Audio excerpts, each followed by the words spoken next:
Parliament స్థానంపై Chandrababu focus పెట్టారా? కొత్త అభ్యర్థిని బరిలో దించాలని చూస్తున్నారా? నందమూరి కుటుంబ సభ్యులైతే బాగుంటుందని భావిస్తున్నారా?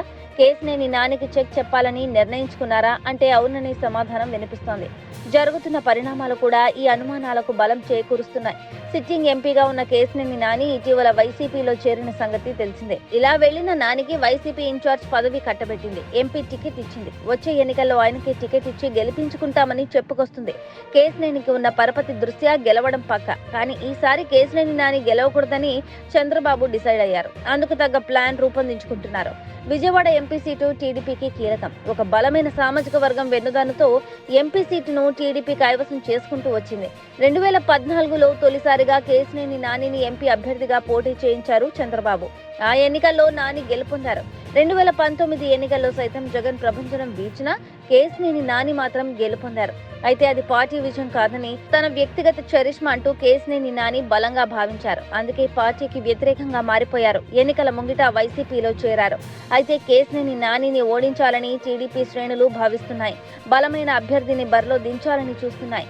అయితే కేశినేని నాని సోదరుడు చిన్నికి ప్రాధాన్యం ఇవ్వడం వల్లే ఆయన పార్టీని వీడారని ప్రచారం జరిగింది. కుటుంబ విభేదాలతోనే ఆయన టీడీపీకి దూరమయ్యారని వార్తలొచ్చాయి. అదే సమయంలో వచ్చే ఎన్నికల్లో విజయవాడ పార్లమెంటు స్థానానికి టీడీపీ అభ్యర్థిగా కేశినేని చిన్ని పోటీ చేస్తారని కూడా అంతా భావించారు. పార్లమెంటు స్థానం పరిధిలోని అన్ని నియోజకవర్గాల్లో చిన్ని యాక్టివిటీస్ పెరగడంతో ఈ అనుమానాలు మరింత పెరిగాయి. అయితే చిన్ని కంటే మరో అభ్యర్థి అయితే బాగుంటుందన్న అభిప్రాయం వ్యక్తమవుతోంది. వైసీపీలోకి వెళ్తూ 60% మంది టీడీపీ క్యాడర్ ని తీసుకెళ్తానని కేశినేని నాని సవాల్ చేశారు. అందుకే నాని విషయంలో గట్టి దెబ్బ కొట్టాలని చంద్రబాబు భావిస్తున్నారు. విజయవాడ ఎంపీ సీటుకు నందమూరి కుటుంబ సభ్యులకు పరిశీలిస్తున్నట్లు విశ్వసనీయ సమాచారం. నందమూరి సుహాసిని పేరు పరిశీలనలో ఉన్నట్లు తెలుస్తోంది. గతంలో తెలంగాణ ఎన్నికల్లో సుహాసిని పోటీ చేశారు.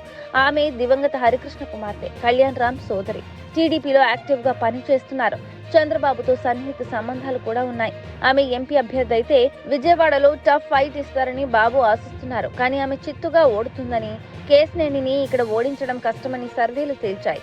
నందమూరి కుటుంబం అనే సెంటిమెంట్ సుహాసినికి బాగా వర్క్ అవుతుందని చంద్రబాబు భావిస్తున్నారు.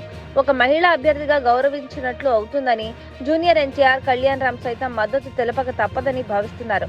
మొత్తానికైతే చంద్రబాబు విజయవాడ పార్లమెంటు స్థానంపై ప్రత్యేకంగా ఫోకస్ పెట్టారు.